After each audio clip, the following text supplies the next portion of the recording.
Baik, kita pergi kepada bab yang kedua. Babun idza lam yutimmas sujud. Bab apabila seseorang yang bersembahyang tidak menyempurnakan sujud, jadi lagu mana? Kalau tidak menyempurnakan sujud, jadi lagu mana?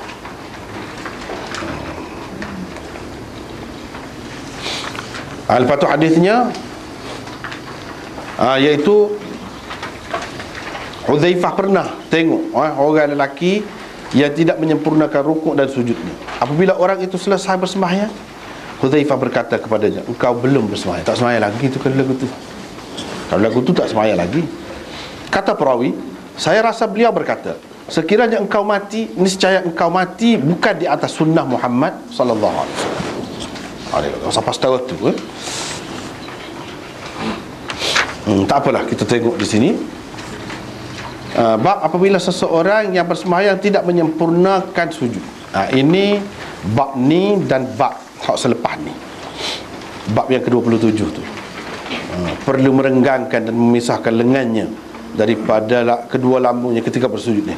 Dua bab ini termasuk dalam bab yang kontroversi dalam Bukhari. Dan agak sukar, pening kepala orang-orang menulis ni, mana sah nak pilih ni lagu mana sebenarnya. Sebab apa? Sebab dia nampak bercanggah dengan syarat yang telah dibuat oleh Imam Bukhari sendiri. Syarat dia baik, oleh kerana agak panjang kan, nota pun sini panjang. Jadi kita baca supaya lebih tertumpu sikit perhatian tu. Kebanyakan pensyarah Sahih Bukhari kehairanan di sini apabila Bukhari rahimahullah tiba-tiba mengemukakan dua bab sujud, iaitu bab 26 dan 27. Bab ke-26 dan ke-27 yang sepatutnya berada di bawah bab sifat-sifat sembahyang. Sepatut duduk situ ni. Sebab dia duduk cara pasal pakaian ni. Apa kena-guna dengan pakaian sini? Tiba-tiba mari cara kau sujud pula. Padahal beliau sedang membicarakan tentang bab menutup aurat sebagai syarat untuk sahnya sembahyang, di samping bab-bab lain yang berkaitan dengan pakaian yang harus dan tidak harus dipakai semasa bersembahyang. Duk cerita hak ni kan selama ni. Bagaimana tiba-tiba Bukhari sudah membuat dua bab berkenaan dengan sujud di tempat yang tidak sepatutnya. Bahkan jika diperhatikan dengan teliti, sebenarnya kedua-dua bab ini, bab ke-26 dan ke-27 ini, dengan tajuk, hadis dan isnad yang betul-betul sama, ada terdapat di bawah kitab sembahyang di dalam bab sujud pada muka surat 112. Kalau cetakan India dan Pakistan. Yang selalu kita duduk guna buat mengajar Bukhari ni, kalau di Darul Kausar guna hak tu lah. Guna hak dua jilid panjang, tak besar. Guna hak tu. Kalau dalam cetakan tu, ni muka surat. Kalau dalam kitab lain tengok, situlah bawah bab tu ada lah.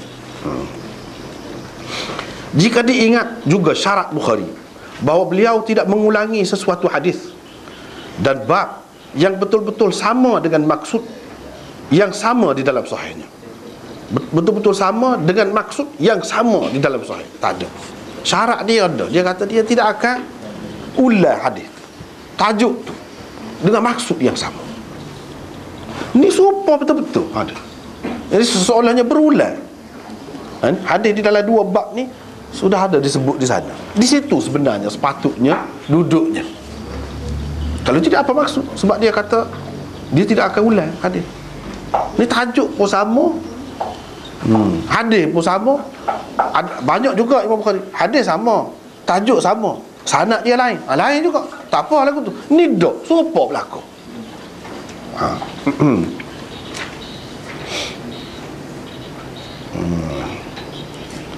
Maka lebih-lebih lagi lah menimbulkan kehairanan dan kepelikan di dalam minda pengkaji.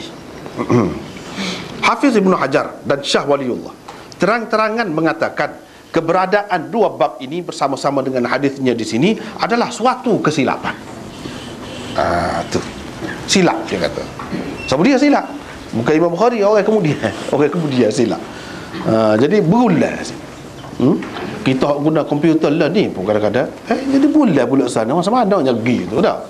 Ada, boleh berlaku. Alasan mereka ialah di dalam nuskhah mustamli, yang dianggap nuskhah Sahih Bukhari paling sahih dan mu'tabar. Kedua-dua bab ini tiada di sini. Sini tak ada, tak ada.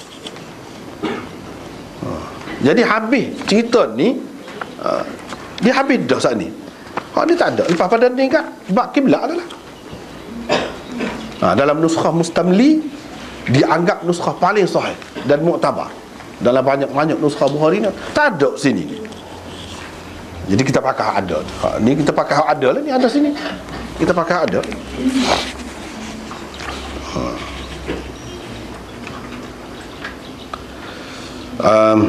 Maka ia menunjukkan keberadaan dua bab ini di sini adalah akibat salah letak oleh sesetengah penyalin. Salah letak.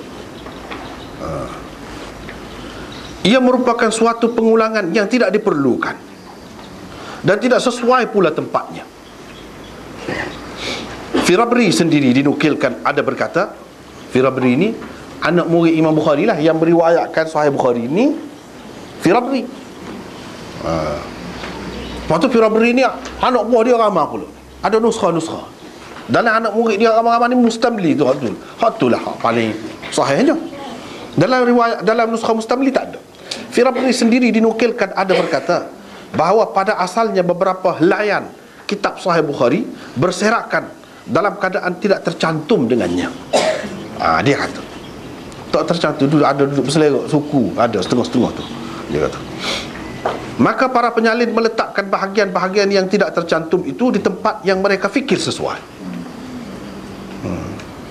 Seringkali mereka tersalah dalam meletakkannya di tempat yang tidak dikehendaki oleh Imam Bukhari sendiri. Imam Bukhari dia muka sampai itu kan, Allah, kita ada pengalaman menulis ni tahulah, macam saya dia ada pengalaman menulis dengan tangan, pengalaman menulis dengan guna type ni, guna komputer sekarang ni, sedih, menulis dengan tangan ni kan penat. Tetapi orang ada jiwa penulis, dia akan menulis juga kalau lagu tu pun. Pasal apa? Kalau salah pakai liquid lah kita tak. Tu pun kemudahan zaman learn ni dah. Pakai liquid. Ada kalanya berlapis-lapis liquid. Pasal kita baiki. Lepas tu kalau kita nak tambah celah tu, sepatutnya di celah ni ada. Nak kan? Nak kan? Kita kena bitai kau, anak panah kau, gapo-gapo kau dah tunjuk kau surat sekian, kita tambah sana. Tambah sana. Lepas tu suk sana, mari sini pula. No. Oh, susah tu. Kerja penat lah. Pendek kat kalau orang tidak ahli, dia tak boleh. Setengah-setengah kerja tu siapa lagu tu lah. Tapi kalau kita sekarang ni ada kemudahan, mudahnya. Kalau orang tak menulis lagi lah ni, tak tahu memang dia bukan penulis lah lagu tu lah, kita boleh kata tak? Kalau penulis kat lah ni tak ada apa masalah, boleh katakan gitu lah. Dan muka kita boleh kan, boleh letak situ tengah tersambung, boleh, tak ada jadi masalah. Tak ada perlu sapu-sapu dah, kena hidup bau kau tu pula tu dah. Tak ada dah. Semua boleh letak, nak letak pergi dengan sendirinya, nota tu galis dengan sendirinya kan. Senang, betapa senangnya orang zaman sekarang ni. Bayangkanlah lagu tu keadaannya zaman dulu. Imam Bukhari pun dia lagu tu juga. Dia nak masuk ni pula, tapi dia tak boleh letak di situ. Kalau boleh pun atas tempat kosong di atas tu, macam ni kita kata tempat kosong di atas ni. Kata kalau sudah penuh di situ ataupun tidak sesuai di situ sebab panjang kau nak tambah, dia kena tulis lain isyarat tu. Kadang-kadang orang kemudian dia tak faham tu. Isyarat tu pergi buk mana. Kalau buk 3 misalnya, dia tulis buk 1, buk 3 isyarat tu. Kalau buk 3 tu hilang, nak kan? Susah tu, susah tu. Kalau awak kerja susah berpuluh tahun kan, mana kira-kira bagi seseorang penulis ni, kira-kira kalau terbakar lah apa, hot tu nombor 1 sekali kena buat lagi, no. Kalau gapa-gapa lah, hot tu nombor 1 sekali. Sebab apa? Penat. Terutama kalau tulis tangan lah. Kalau tulis tangan. Kalau tulis sekarang ni banyak kemudahan. Zaman Imam Bukhari ni zaman segala kesukaran, kesusahan. Tapi dia buat. Dia buat tu lagu ni lah. Hak tu lah Fira beri kata ada yang berselera. Jadi hak tu masing-masing fikir mana tempat benar sama. Ada kalanya letak tak kena. Imam Bukhari sebenarnya bukan nak letak situ, dia letak lain sepatutnya. Ataupun dia terlupa sebenarnya ada dah ni, dia tak pasal. Boleh jadi berlaku benda-benda lagu ni, dia tak pasal. Sebab hadis Bukhari tidak sebab Quran. Quran ini ada kalanya orang baca kalau mengikut hizib dia, mengikut hizib hak seperti hak sahabat-sahabat baca dalam seminggu boleh habis sebuah Quran. Seminggu boleh habis sebuah Quran berdasarkan hizib tu. Bagi 7 seminggu boleh habis. Mak ramai orang ingat Quran pula. Dia baca semua dalam semayang lagi baca. Hadis tidak gitu. Jadi masa mana orang yang ahli dia pun kadang-kadang tak perasan. Kadang-kadang dia mari nyusrah lain, cetakkan lagu lain. Ya, mana nak dia tengok belakang. Sedangkan Quran ni dia ada bahagian kawalan dia. Tak boleh kalau tempat kita ni nak cetak tak tu kalau. Tak boleh. Kena dapat pengesahan dulu, kebenaran khusus untuk Quran. Kalau hadis, kitab-kitab lain tidak gitu. Itu menyebabkan jadi sukar. Benda ni lah bagi orang-orang yang hadis ni memang berat. Kepada orang yang kaji Quran, dia Quran tu tak payah fikir dah. Dia fikir hak lain je. Kalau hadis ni tidak, habis kena fikir. Hak tu berat penat je. Tak apalah, kita tengok sini. Dua bab ini pada hakikatnya termasuk dalam kategori bab-bab yang disalah letak oleh penyalin-penyalin itu. Ini mengikut sesetengah ulama termasuk Hafiz Ibn Hajar, gitulah. Tempat yang sebetulnya untuk kedua-dua bab ini ialah di bawah bab sifat dan kaifiat sembahyang pada muka surat 112 tu. Bukan di sini. Walau bagaimanapun Hafiz Ibn Hajar tetap tidak mengabaikan nuskhah kebanyakan perawi dan penyalin Sahih Bukhari yang meletakkan dua bab ini di sini dan kemudian mengulanginya pula pada muka surat 112 akan datang. Padahal serupa, tajuk pun serupa, hadis pun serupa, perawi pun serupa. Dia ambil kira juga oleh kerana ada banyak juga dalam nuskhah-nuskhah yang ada di sini. Jadi dia kena bahalah apa ada di sini, apa beza dengan hak tu. Sebab kalau kita mengambil kira Imam Bukhari tidak tersalah lah, perawi-perawi penyalin-penyalin tidak tersalah, memang ada lah di sini, maka kena bagi jalan lah kepada apa dia tindakan Bukhari, apa dia buat lagu. Cuba fikir. Jadi dia tidak mengabaikan banyak apa. Kemudian mengulanginya pada muka surat 112 akan datang dengan mengandaikan, ini andaian Hafiz Ibn Hajar, dengan mengandaikan kedudukan bab 26 dan bab 27 ini sebagai benar juga. Andaikan ini benar, maka beliau cuba memberi pandangannya. Pada pandangan beliau bersesuaian dengan bab kesesuaian bab 26 dengan bab menutup aurat yang sedang dibicarakan oleh Bukhari terletak pada isyarat bahawa orang yang meninggalkan syarat sembahyang sama seperti orang yang meninggalkan rukunnya. Dia buat ikut tu. Orang yang meninggalkan syarat sembahyang sama seperti orang yang meninggalkan rukunnya. Jadi syarat sembahyang apa dia? Syarat sembahyangnya iaitu kena menyempurnakan sujud. Yang ni ada tamakninah lah sujud tu. Jadi kalau tak ada tamakninah, sujud itu serupa dengan meninggalkan rukun, jadi tak sah lah sembahyang. Kita kata tak, cuba tengok. Ini itu pandangan dia tak arah lah. Apa kena mengena dengan pakaian sih? Berhenti dah kau buat pakaian. Kau nak royak rukun, kau syarat sembahyang bukan di sini. Itu pandangan dia.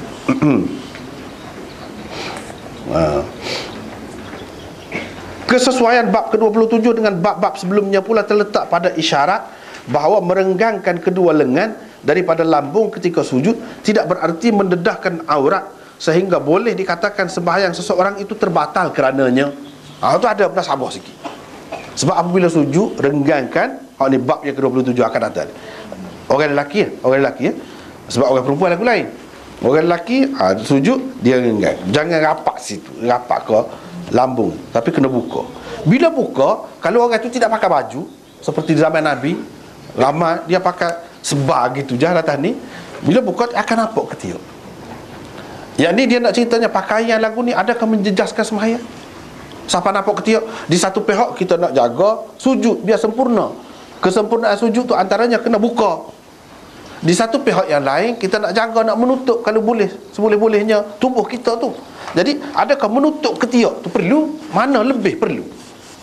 Jaga kesempurnaan sujud dengan jaga ketiak tu. Nampak ketiak. Imam Bukhari nak ayatnya, kalau pakai kain yang sempit lagu tu, dia nampak kena jaga hak ni lagi, sujud tu lagi. Pakaian tidak sempurna menampakkan ketiak, tak apa, dia kata. Tak apa. Apalagi kalau pakai baju, lagilah kena buka gitu, tak ada sebab dah lah. Untuk kita kata kita berasa teragak-agak untuk buka tu, sebab orang tidak akan nampak ketiak. Setara sampai Nabi tu dia buka, nampak ketiak. Dah nampak ketiak dia tu bukan orang lelaki, perempuan pun royak juga. Ada juga perempuan yang beriwayatkan dia nampak ketiak Nabi. Dan ini menunjukkan itu bukan aurat yang perlu ditutup oleh lelaki ketika bersembahyang. Dia ada kena-mena juga dengan pakaian tu. Tapi hak ni bab yang ke 26 ni kok mana? Hafiz Ibn Hajar pun nampak dia bagi alasan tu tak berapa kemah.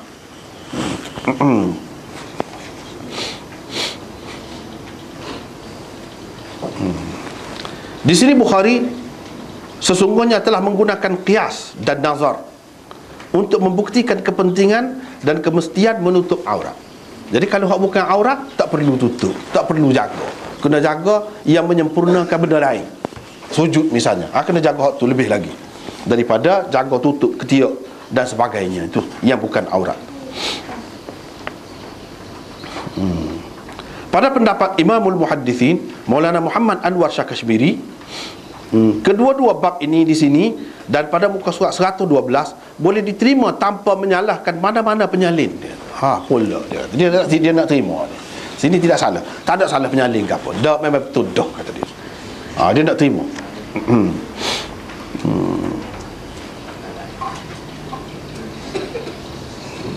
Ini kerana walaupun kedua-dua bab ini sama dari pada segi tajuk, hadis dan isnadnya, namun maksud Bukhari adalah berlainan. Hak Bukhari syarat atas diri dia tu, maksud dia betul-betul sama. Ni maksud dia lain. Hadis sama, tajuk sama, perawi sama, tapi maksud dia lain. Itu tidak bercanggah dengan syarat dia. Kalau maksud dia sama, baru bercanggah. Hak lagu tu dia tidak bulannya. Ni maksud dia lain ni kata.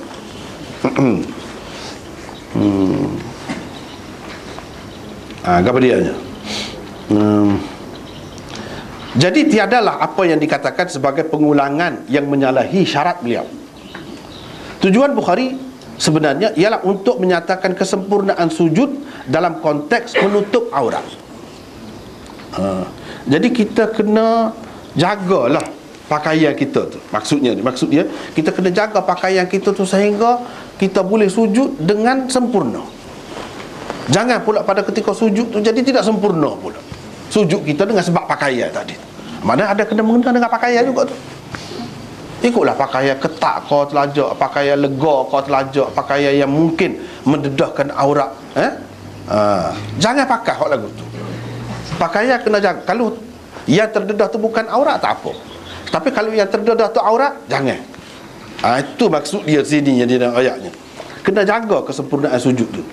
Jangan dengan sebab pakaian yang tertentu jadi tak sempurna sujud kita. Tak sih lagu tu.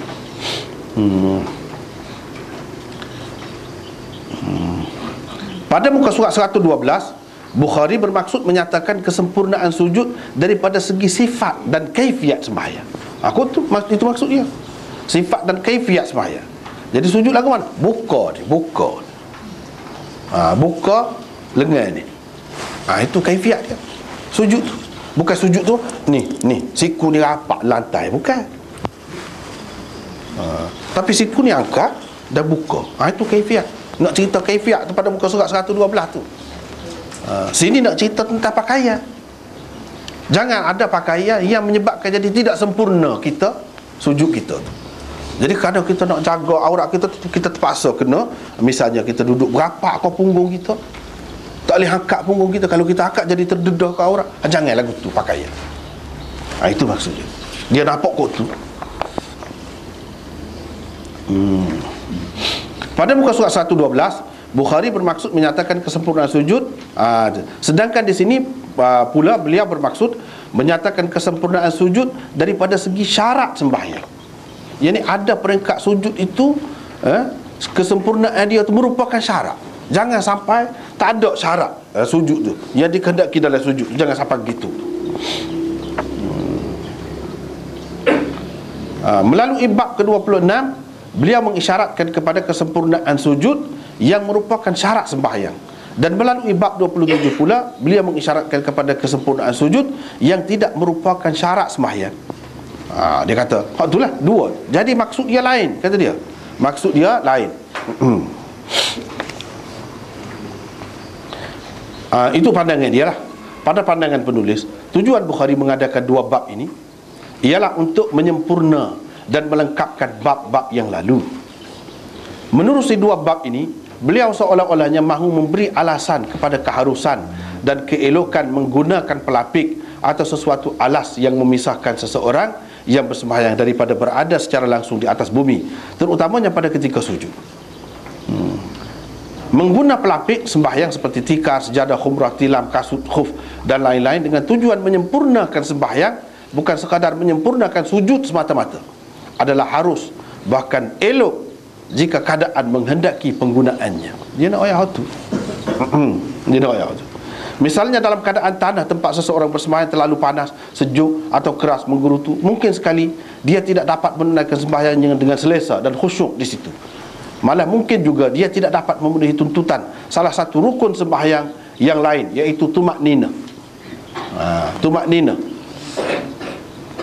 Jadi dengan sebab dia tidak berlapik, dia tidak boleh tumak nina. Nak duduk setara tumak nina sebentar tu pun tak boleh, pasal panas terlanjur sebab tak berlapik. Dia nak ayatnya untuk mendapatkan kesempurnaan sujud tu tak apa kita guna pelapik ke gapo. Jangan sampai tumak nina pun tak ada, pasal apa panas terlanjur.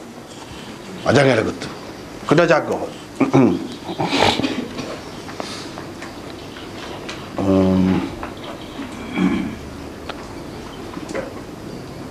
Mungkin sekali tidak, malah mungkin juga dia tidak dapat memenuhi apalagi ketika bersujud, di mana anggota badan yang akan terdedah dan terlibat secara langsung dengan bumi atau tanah tempat sembahyang seperti itu lebih banyak daripada keadaan-keadaan sembahyang yang lain. Anggota-anggota yang mesti dilekatkan pada ketika sujud tu lah. Apa yang disebut sujud sini? Pada ketika lain pun kena jaga juga kesempurnaannya. Tapi apa yang sebut sujud dalam tajuk ni? Sebabnya pada ketika sujud tu lebih banyak anggota yang terlibat yang kena lantai. Kalau ketika berdiri kaki saja, ketika rokok pun kaki saja. Tapi pada ketika sujud, ketika duduk tahiyat, dahi tak kena, kaki juga. Tapi pada ketika sujud 7 anggota kena. Bayangkan pada ketika itu. Jadi maksud dia di sini kena jaga kesempurnaan sujud itu. Jaga tangan, kaki, muka, apa semua tu kena jaga. Iaitu dengan menggunakan pelapik lah. Dengan menggunakan pelapik. Dia masih duk cerita hot tu lagi. Pelapik tu berupa pakaian. Sebab anggota yang dilekatkan, mesti dilekatkan ke tanah semasa sujud ialah dahi, kedua belah tapak tangan dan kedua belah hujung kaki. Alas dan pelapik. Sembahyang dengan kepelbagaiannya jika diguna semata-mata hanya untuk mendapat lebih keyakinan tentang kebersihan dan keterpeliharaannya daripada sebarang kekotoran pada tanah tempat sujud pun sudah ada kelebihannya yang tersendiri, apalagi apabila ada sebab-sebab yang tersebut di dalam hadis dan asar-asar di dalam bab di atas. Tajuk bab yang sedang diperkatakan ini, bab 26 dan sengaja digantung Bukhari tanpa jawapan. Dia kata bab apabila seseorang tidak menyempurnakan sujud, jadi lagu mana? Dia tak banyak. Itu makna gantung tu. Beliau seolah-olahnya menyerahkan kepada pembaca sendiri untuk mengambil jawapannya daripada asar Huzaifah yang dibentangkan di bawah tajuk bab ini. Kesimpulannya ialah sembahyang orang yang tidak menyempurnakan rukuk, sujud dan rukun-rukun sembahyang yang lain adalah tidak sah. Bukan sekadar itu sahaja, malah orang yang bersembahyang seperti itu jika mati, maka matinya bukan di atas sunnah Muhammad sallallahu alaihi wasallam. Jadi bagaimana sunnah Muhammad itu? Jawabnya ialah seperti telah tersebut di dalam bab-bab sebelumnya. Ada ketikanya beliau bersembahyang di atas tikar dan khumrah. Ada ketikanya beliau bersembahyang dengan berlapikkan sesuatu seperti kain dan lain-lain yang dipakainya di tempat sujud. Dan ada ketikanya beliau sallallahu alaihi wasallam memakai kasut dan khuf. Itulah sunnah dia. Jadi pakai ikut sesuai dengan keadaan lah. Apa tujuan Nabi sallallahu alaihi wasallam mengguna semua benda itu? Tidak kerana lain, melainkan untuk kesempurnaan sembahyangnya. Balik situ. Itu maksud Imam Bukhari. Pada pandangan kita lah, wallahu a'lam. Jadi pandangan masing-masing lah tu.